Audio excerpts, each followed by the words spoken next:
capítulo número 25, dice el versículo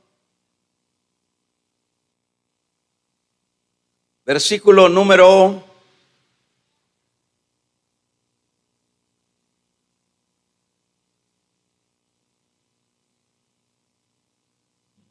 45. Entonces le responderá diciendo: de cierto os digo que en cuanto no lo hiciste a uno de estos más pequeños, tampoco a mí me lo hiciste. E irán estos al castigo eterno y los justos a la vida eterna. Vamos a orar, hermanos. Pidámosle a Dios. Acuérdese que cuando Dios nos da su consejo de bendición, Padre, te damos gracias en esta hora. Venimos, Dios, a pedirte por necesidades, por Santos Cartagena, Señor. Sea usted propicio, tenga misericordia por Nicolás, también del mismo apellido.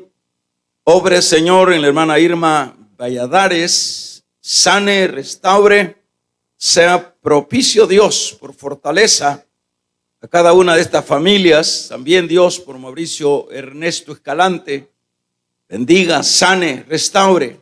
Tengas, Señor, su misericordia a favor de ellos. Hermana Lolita Rauda, Señor, en el precioso nombre de Jesús, pedimos que obres, pedimos que nos ayudes. No tenemos a dónde ir, Señor. Tú eres el buen pastor, el médico por excelencia, el abogado que no ha perdido ningún caso. Aquí estamos también para pedirte que nos hables a través de tu Espíritu Santo. Que mi vida sea instrumento, Señor, que baje del cielo esa palabra. La recibimos, gracias, amén. Tomemos nuestros lugares, hermanos. Vamos a hablar un segundo tema de lo que es la eternidad futura. Es importante que avancemos en estos eventos futuros por el hecho de que, por un lado, en el caso nuestro, estos eventos se avecinan cada vez más. Y a través de la Biblia y a través de los estudios, podemos ir viendo nosotros tanto la proximidad y a la vez entendiendo qué es lo que nos depara en ese futuro cercano, diría yo. Es importante por el hecho de que cuando uno conoce hacia dónde va, cómo va a llegar, eso pues es de mucho valor. En esta ocasión vamos a recordar o a recapitular los eventos de lo que luego de haber llevado a cabo el Señor, lo que son los juicios de lo que eran los ángeles caídos, los juicios de las naciones y el juicio del universo. Al concluir el milenio es cuando se dan estos juicios simultáneamente. Es partiendo de ese momento que si nosotros no tuviéramos la palabra, no sabemos qué hay en ese futuro, pero la palabra nos lo dice. Y en ese preciso momento que dije, empieza lo que ya es esa eternidad que absorbe lo que ha sido y lo que es ese futuro.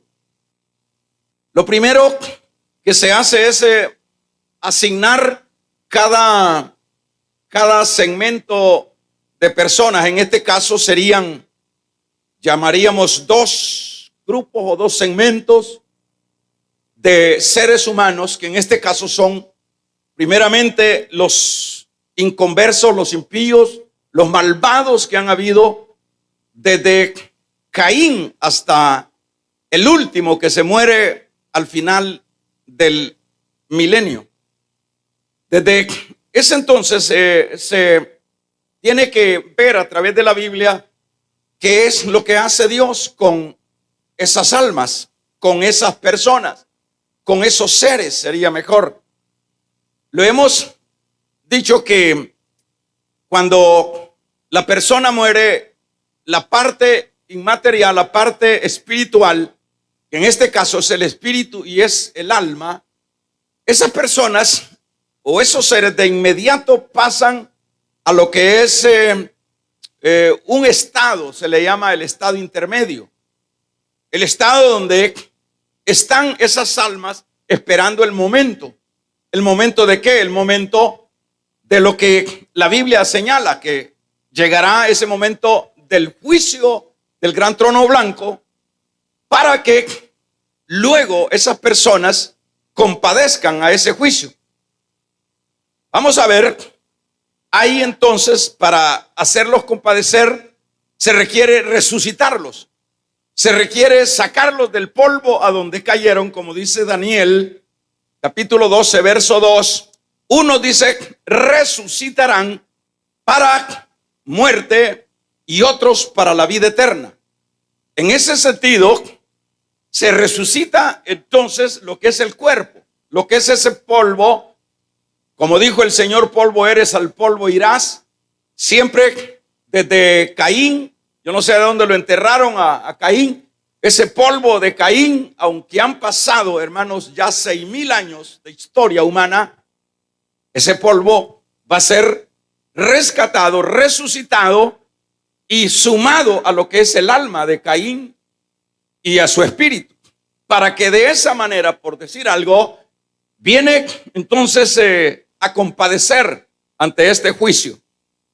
Cuando hablamos acá en este versículo número 46 últimamente del capítulo 25 de San Mateo, dice, e irán estos.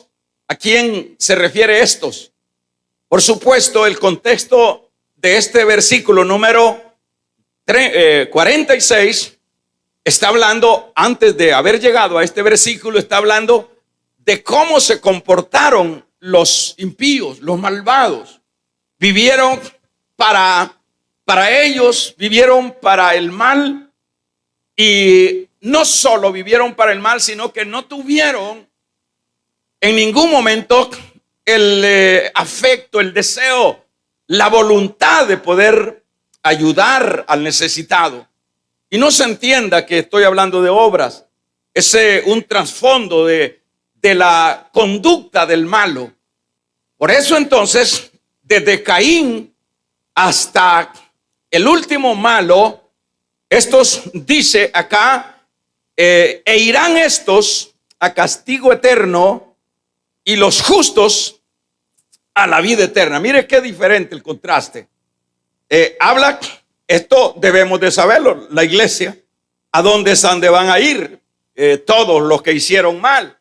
Y que por supuesto, decíamos que en el juicio del gran trono blanco no van a ser llevados ahí para hacer alguna excepción, hacer algún bien, alguna gracia para ellos. No es para eso que se les convoca, se les resucita, se les une a sus almas el infierno, o diríamos el Hades, que está en el corazón de la tierra, entrega a esas almas, se unen a sus cuerpos y se van a dar cita a ese lugar para determinarles, hemos venido diciendo, el grado de castigo que ellos van a obtener. En el grado de castigo, nosotros lo vemos allá en Mateo también, cuando dice que será más tolerable el castigo para Sodoma, que para Gomorra y Sodoma, que para aquellos, aquellos los malos, aquellos que tuvieron la oportunidad de ver la luz y despreciar la luz. Dice Juan la luz vino al mundo, mas los hombres amaron más las tinieblas que la luz. Así que en este caso, pues van a dar cuenta de acuerdo a sus oportunidades que tuvieron. Por eso es importante, y lo hemos venido diciendo, que ese juicio va a ser llevado de acuerdo a las obras, y de esa manera se determina lo que es el grado de castigo.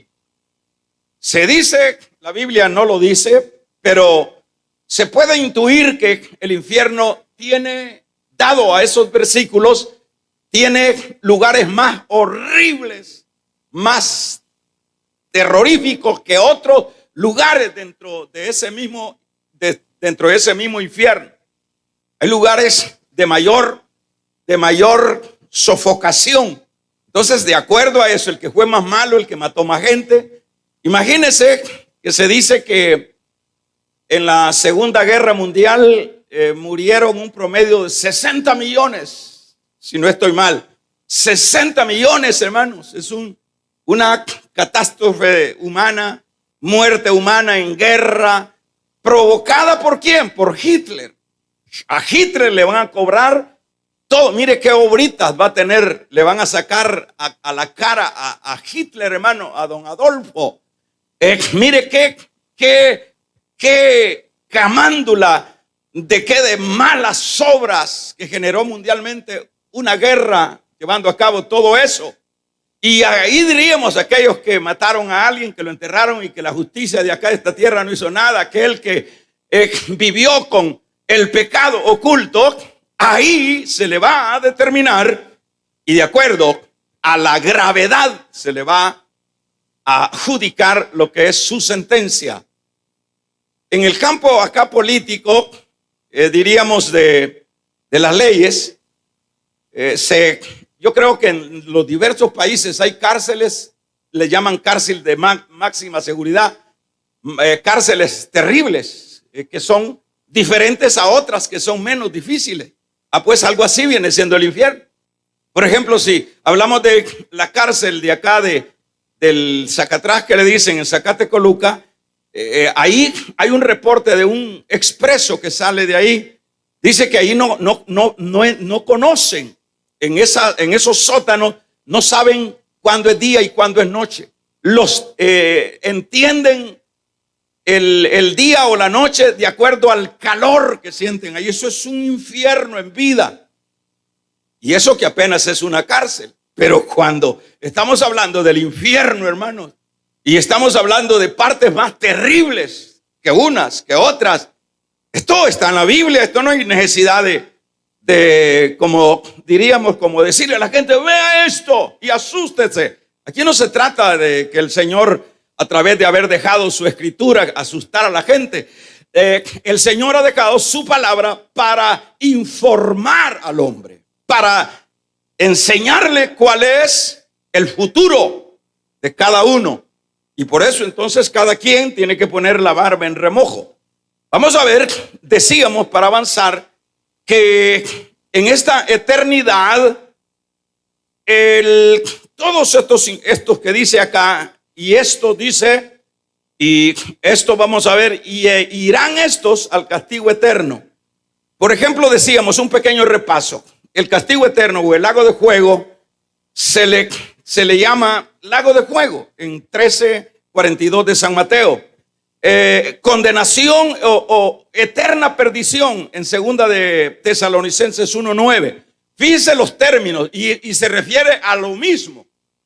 Está diciendo eterna perdición, tinieblas eternas, dice Judas en su versículo 13 de su capítulo 1. Dice, fíjese, tinieblas eternas, muerte segunda. Es decir, ya murieron.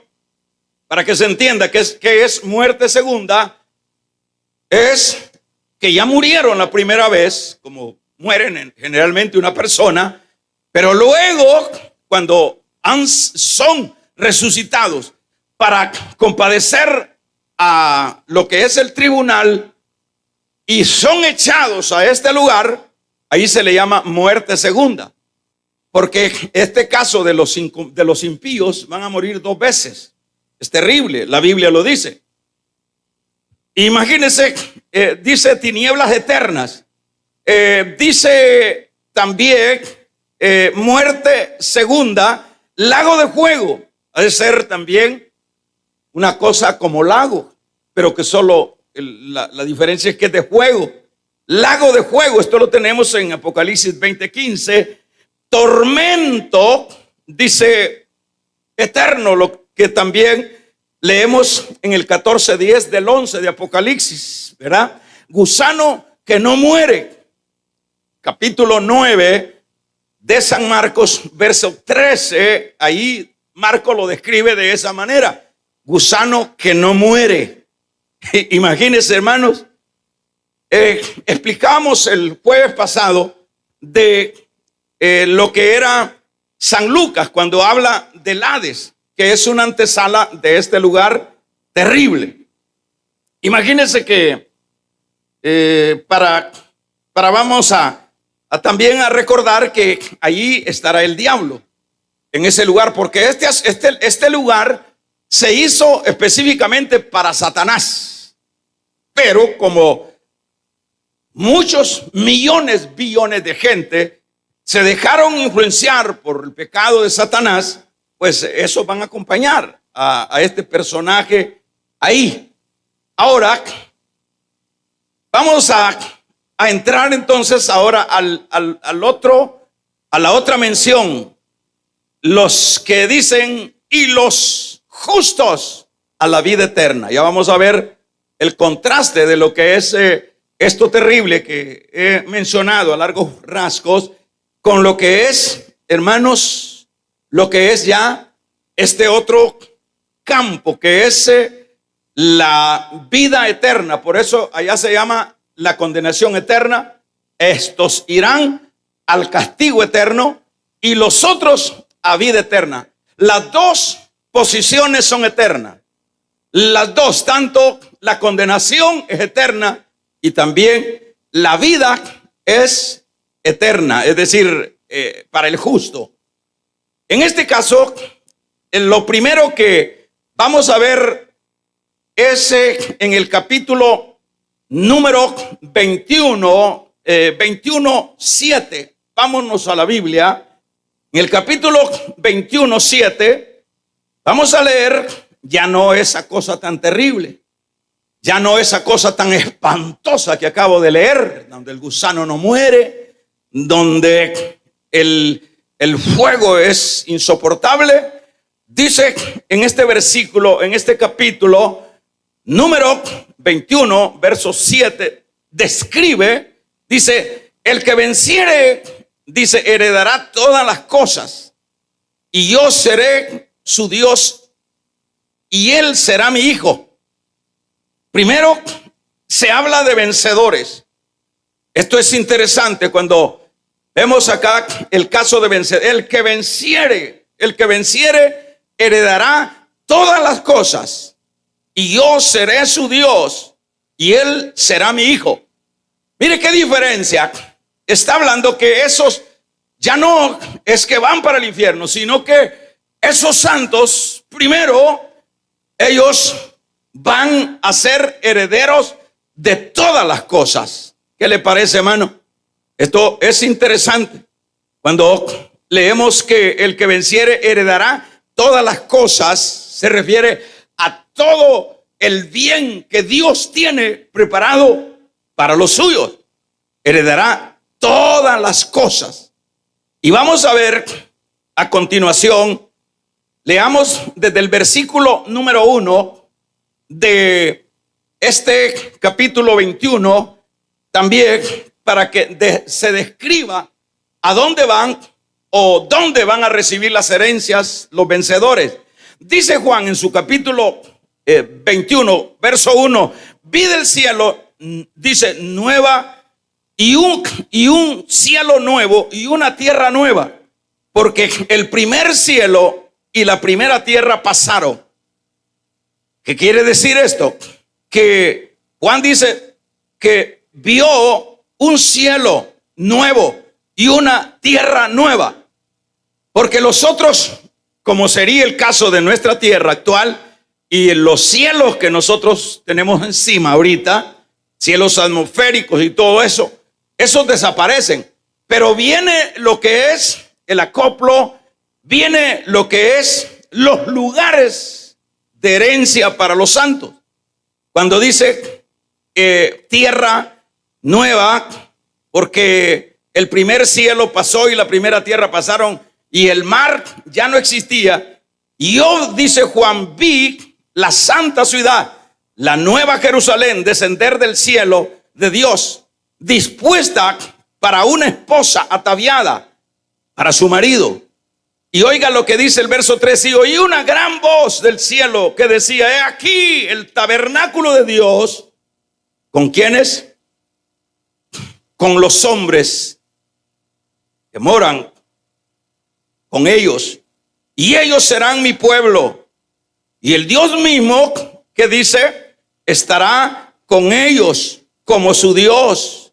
Esto es lo que le espera a los justos. En este sentido, ya no estamos hablando de ese lugar terrible, sino que está hablando de tierra nueva, de cielo nuevo y de una gran ciudad que bajó del cielo. Esta es la nueva Jerusalén que desciende del cielo de Dios, dispuesta como una esposa ataviada para su marido. Está hablando de los justos. Y oí una gran voz, se lo repito de nuevo, del cielo que decía: he aquí el tabernáculo de Dios con los hombres, es decir, con los santos, y él mora con ellos, y ellos serán su pueblo. ¿Qué les parece? Y Dios mismo estará con ellos como su Dios. Y dice el 4, mire los cuidados que van a tener los santos. Sigámoslo leyendo. Enjugará Dios toda lágrima de los ojos de ellos, y ya no habrá muerte, ni habrá más llanto, ni clamor, ni dolor, porque las primeras cosas pasaron. ¿Qué les parece? Esto es ya el otro grupo de personas. Estas son las menciones de lo que les espera a este otro grupo de personas. Es interesante, por ejemplo, vamos a seguir viendo más descripciones. Por ejemplo, en el versículo número 9, para que vayamos a... Vino entonces uno de los 7 ángeles que tenían las 7 copas llenas de las 7 plagas postreras, y habló conmigo diciendo: ven acá. Mire lo que le enseña ese ángel a Juan. Acuérdese que Juan es el que está recibiendo todo esto. Yo te mostraré, dice, la desposada, la esposa del Cordero. Y me llevó en el espíritu a un monte grande, alto, y me mostró, que dice, la gran ciudad santa de Jerusalén, que descendía del cielo de Dios. ¿Damos un amén? Eso es lo que le revela Dios al apóstol Juan en la isla de Pasmo, cuando Juan tenía un promedio de casi 100 años. Tiene esta terrible visión que le está mostrando el futuro. Y aquí lo que estamos tratando la manera es de ver lo que es esta gloria que se está mostrando acá. Vamos a ver ahora en ese mismo capítulo, verso 22, adelante, siga, y vamos a leer. Dice: y no vi en ella, vamos a ver que dice: no vi en ella templo, porque el Señor Dios Todopoderoso es el templo de ella, y el Cordero. Dice además: la ciudad no tiene necesidad de sol ni de luna que brille en ella, porque la gloria de Dios la ilumina, y el Cordero es la lumbrera. Esto es el regalito que le tiene el Señor a los justos. Aquí, por ejemplo, vemos descripciones de lo que ese lugar eterno, o ese lugar de vida eterna, no de juicio eterno.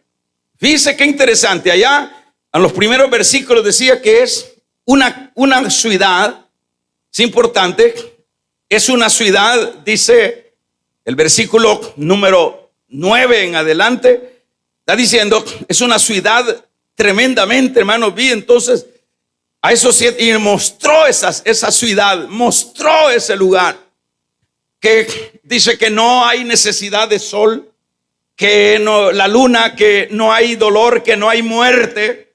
Dicho de otra manera, como ya no los justos, voy a decir, los justos ya no experimentarán la segunda muerte, como es el caso de los inconversos. Estos justos no pasarán esa parte terrible. Ahora vamos a ver otro detalle. Los santos, como decíamos, venimos siendo los herederos de todas las cosas, porque fíjese el privilegio que tienen los santos.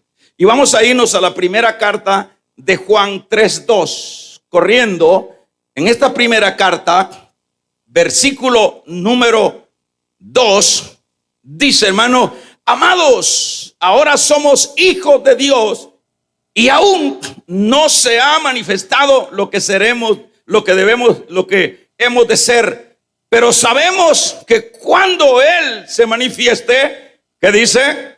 Seremos semejantes a Él, porque le veremos tal como Él es. Cuando dice semejantes a Él, ¿qué quiere decir? Que vamos a tener, hermanos, la dicha, la bendición de tener, yo diría, una similitud a lo que sería esa gloria de Dios, esa gloria del Hijo, una similitud. Aquí dice semejanza, es decir, no igual, sino semejanza. Quiere decir que, como se dice, nosotros somos el templo de Dios. Nosotros tenemos la mente de Dios, la mente de Cristo. Quiere decir que en este versículo lo que aprendemos es que dice Juan que vamos a tener esa semejanza. ¿Qué le parece, hermanos? Pero veamos la otra cara de los que están en la condenación y hagamos la comparación, como dice acá Juan. Amados, dice, ahora somos hijos de Dios. Demos un amén, los hijos de Dios. Y aún no se ha manifestado lo que hemos de ser. ¿Qué es lo que debemos de ser? Lo que hemos de ser, pero sabemos que cuando Él se manifieste seremos semejantes a Él, porque le veremos tal como Él es, semejantes a Él, a tal grado que, fíjese que para ilustrarle un poco, sería como ver cuerpos glorificados que no tendrían aparentemente ninguna distinción con el cuerpo de Cristo, el cuerpo glorificado de los santos.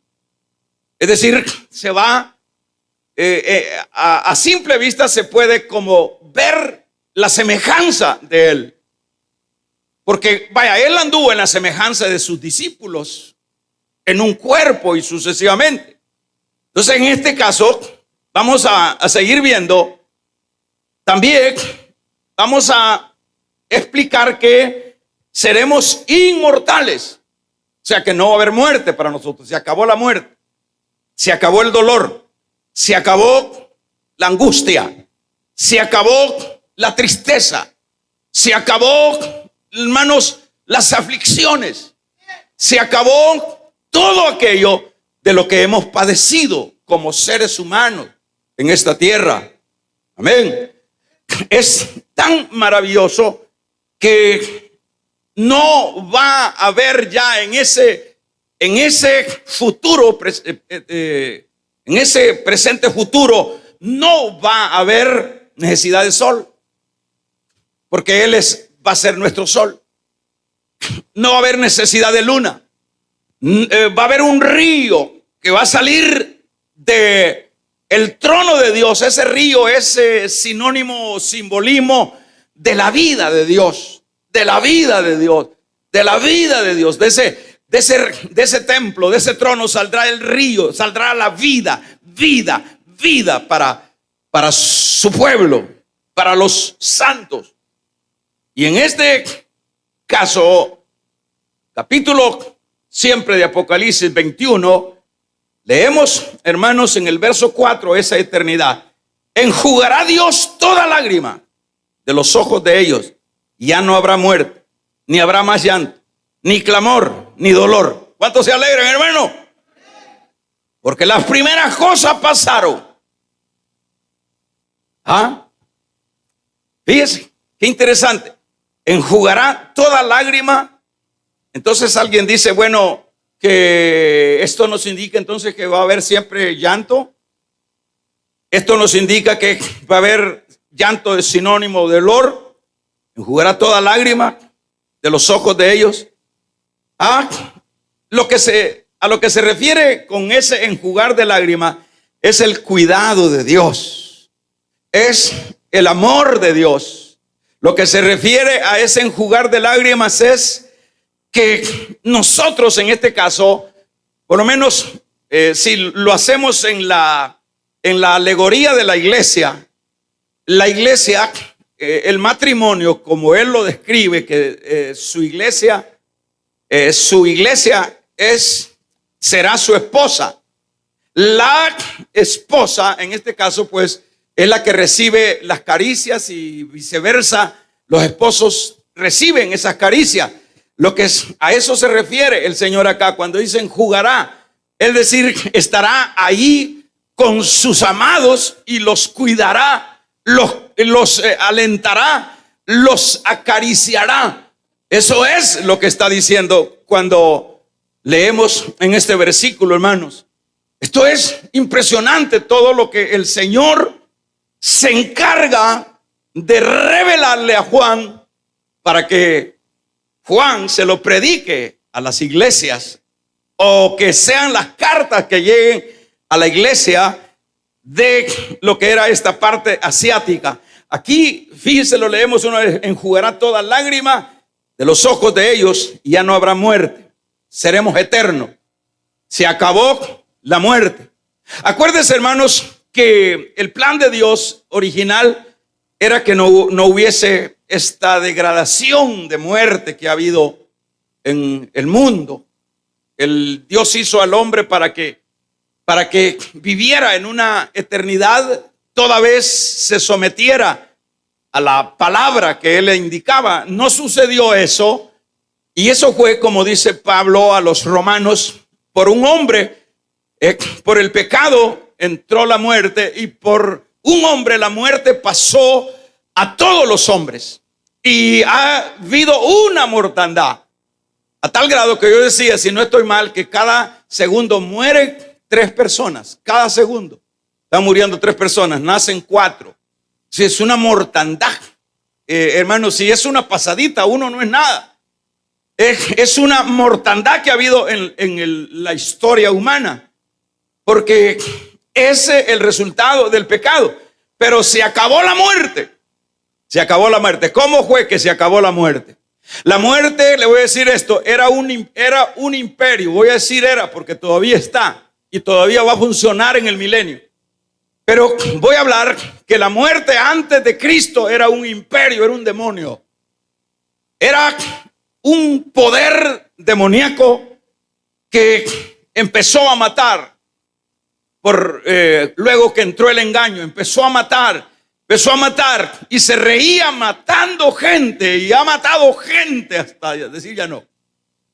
Pero cuando vino el segundo Adán, ahí es donde cambia la cosa. Ahí es donde este sujeto, este imperio de la muerte, cuando viene Cristo y, hermanos, entrega su vida y resucita al tercer día, porque esa era la meta del plan de salvación. Hermanos, ahí como diríamos, paró el rabo la muerte. Ahí se acabó las garras de la muerte, en el sentido de que jamás nadie le había resucitado, pero le resucitó uno. Damos un gloria a Dios.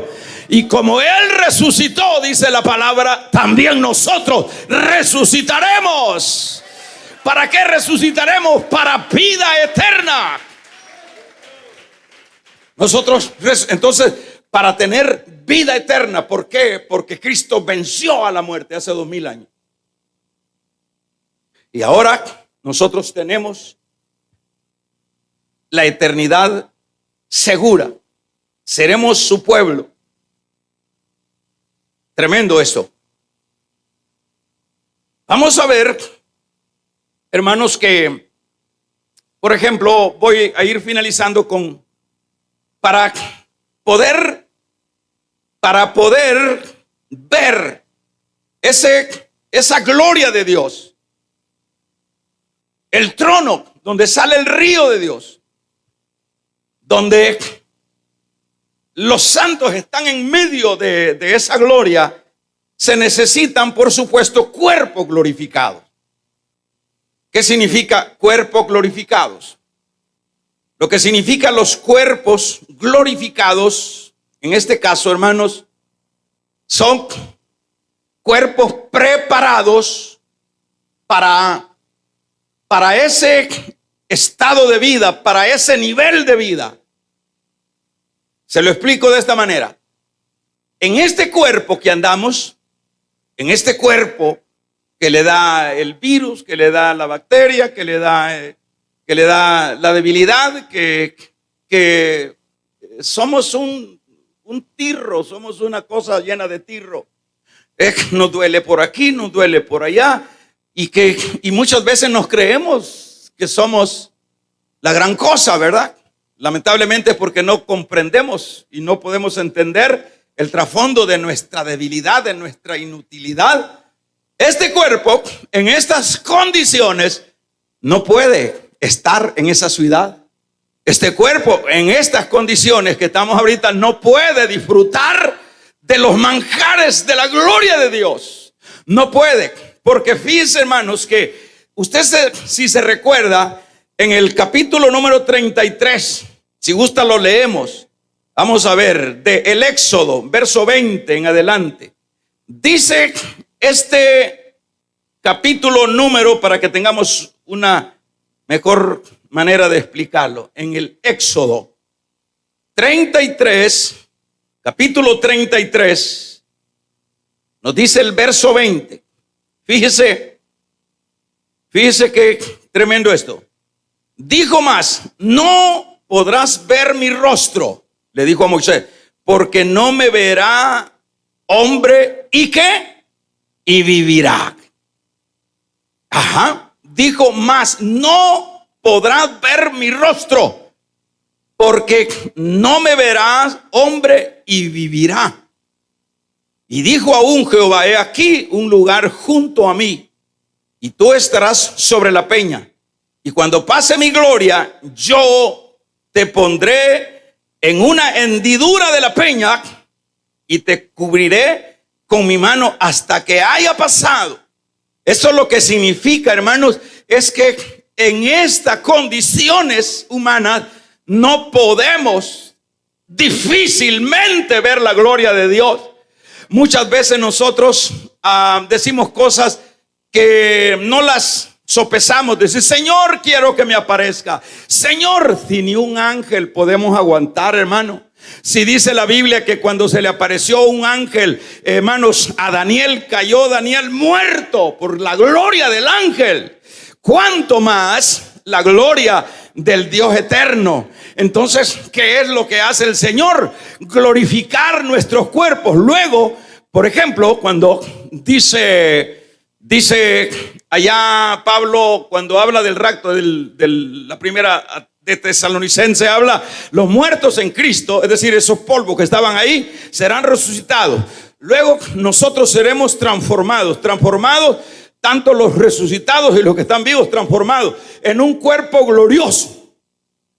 O sea, nos van a poner, se acabó la gripe, se acabó el dolor de rabadilla, se acabó el dolor de hígado, se acabó las necesidades por las cuales estamos muriendo constantemente, porque pasamos a un nivel poderoso, un cuerpo glorificado.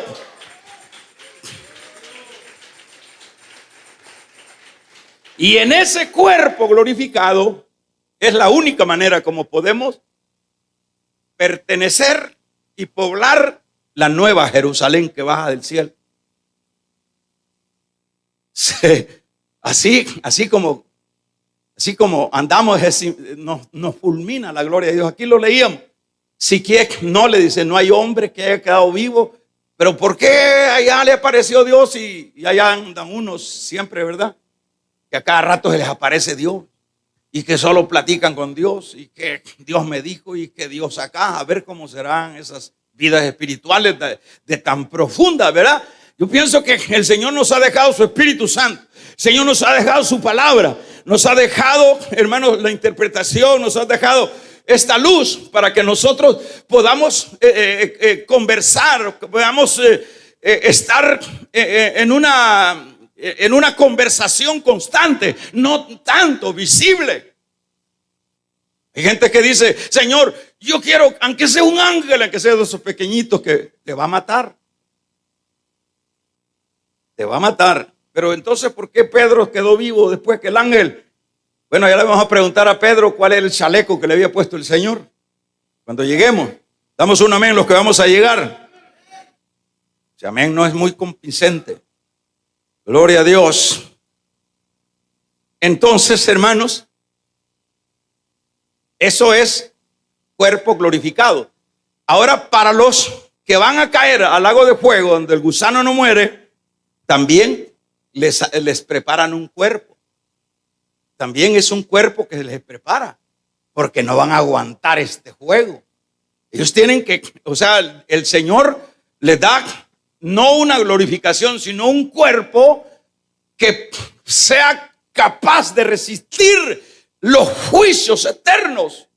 Diríamos el fuego eterno por una eternidad, valga la redundancia. Por una eternidad. ¿Qué cuerpo va a ser el Señor? ¿Qué cuerpo va a ser? Ese cuerpo, ese polvo, por mencionar un personaje, Caín, por mencionar a un Caín, ese polvo de Caín, va a decir el Señor, lo voy a preparar con toda la resistencia para que resista lo que es el gusano, lo que es la tiniebla, lo que es el fuego que no se apaga, y para que aguante la eternidad. Ahí ya no hay, en esa eternidad de condenación, no hay misericordia. No hay misericordia. ¿Y por qué entonces Dios es cruel? No, Dios no es cruel, es el hombre. Amén. Es el hombre que cierra su corazón. Es el hombre que a lo bueno le llama malo y a lo malo le llama bueno.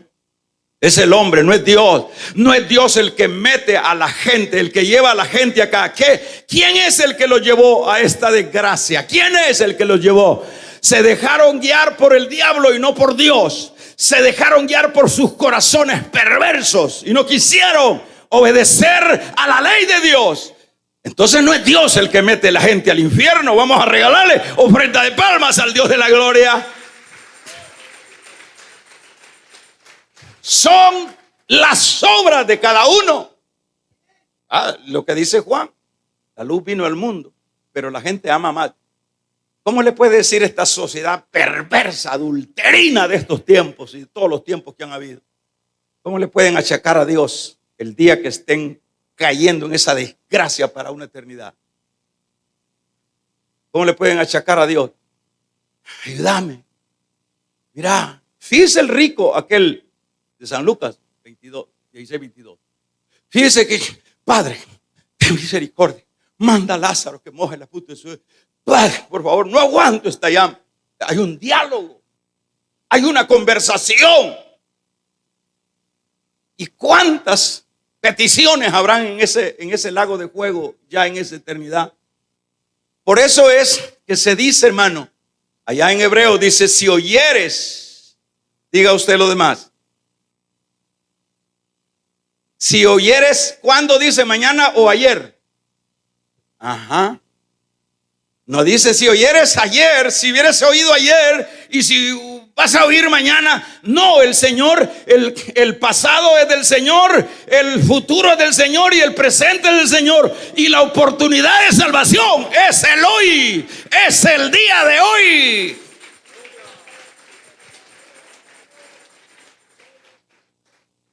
Damos un gloria a Dios.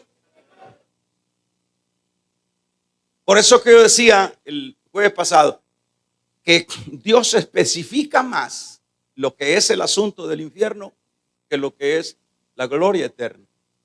¿Por qué será? Para que el hombre no tenga cara que levantar en ese día del juicio y no tenga que reclamarle a Dios, porque le va a decir: dejé una palabra, dejé una Biblia, dejé mi deseo y mi futuro, mi presente estampado en la palabra.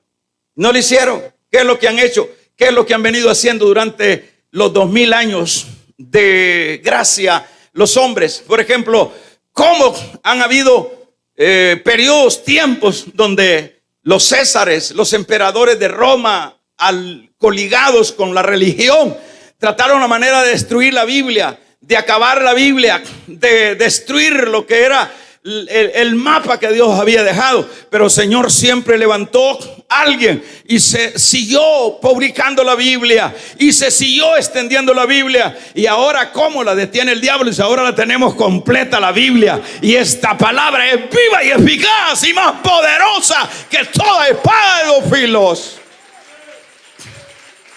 ¿Cómo puede alguien presumir de ignorancia en ese momento?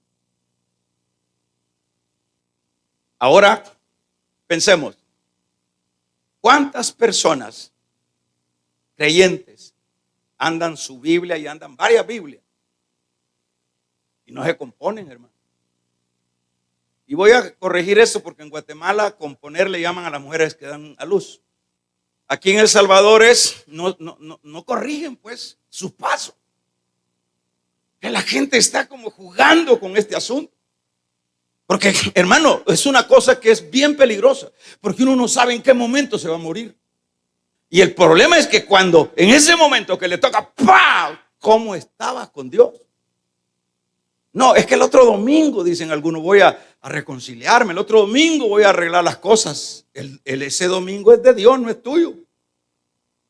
Ese es el gran error. Entonces la gente está jugando dentro de las iglesias, estamos, hermanos, prácticamente sin una brújula clara, aun cuando tenemos la palabra, y estamos jugando.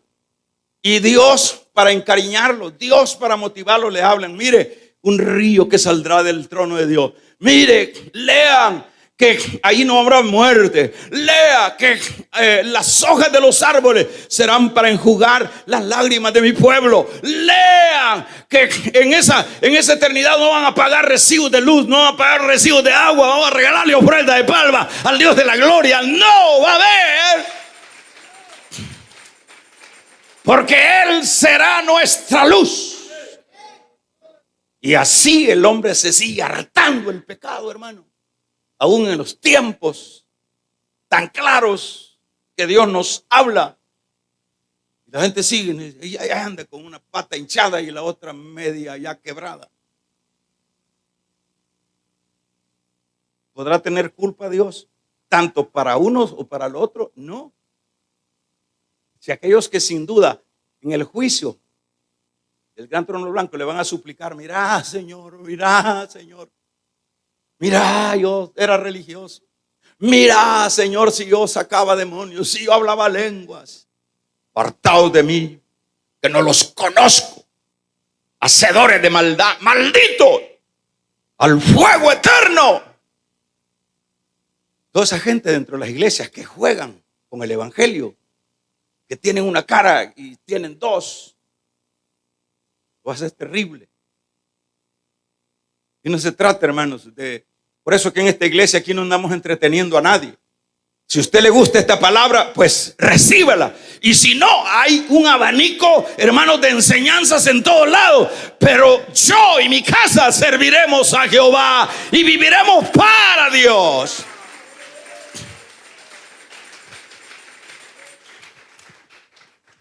Yo no quiero, jamás quiero estar ante el juez, como dice Hebreos 12. Obedezcamos a los pastores, porque ellos darán cuenta. Yo sé que voy a dar cuenta de ustedes. Y por eso no le voy a encubrir, no le voy a decir, ay, esta hermanita, mire, si es que hasta en los zapatos se le ve relumbrear. Entonces estar jugando con la gente, manipulándola. Más bien, a cada rato se nos van saliendo los cabos. Y qué bueno esos pastores o esos ganaderos que tienen sierra para volar cabos a los vacunos. ¿Por qué se las vuelan allá, hermano Conrado? Porque echan unas guijas de cabo a las vacas y le meten ese cabo a la otra, la degollan. Entonces el pastor aquí tiene que estar volando cabos y la cola y por aquí le sale otro. ¡Wow! Imagínense donde no le predican la palabra, donde solo le tiran flores, porque lo que quieren es el diezmo. ¿Para dónde irá esa gente? Den gracias a Dios. Cierren sus ojos. Amén. Un aplauso al Espíritu Santo. Gloria a Dios. Vamos a invitar a nuestros hermanos, servidores. Vamos a darle a Dios de lo mucho que Dios nos ha dado. Nunca nos quedemos cortos, hermanito, para Dios. Nunca, nunca. Por ejemplo, cuando usted, le voy a dar un consejo, cuando usted venga a la iglesia, siempre diga, no voy a llegar con las manos vacías. Hágalo, disciplínese en eso. De acuerdo a como Dios lo haya bendecido, diga, yo voy para el culto y estoy agradecido con mi Dios y voy a apartar esto para mi Dios. Hágalo, eso es bueno. Sus diezmos, la 10ª parte, eso es poco.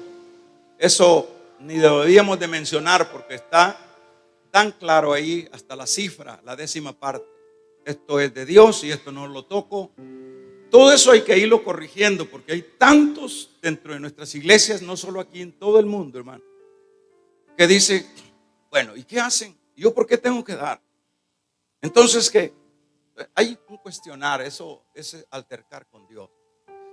También cuando usted venga y todavía no ha pasado la ofrenda, no salga sin haber ofrendado. Eso es como irse sin haber orado.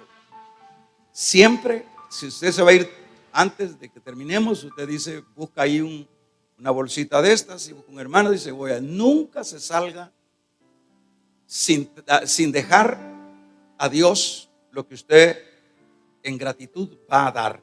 Vamos a orar. Padre, queremos hacerlo con alegría.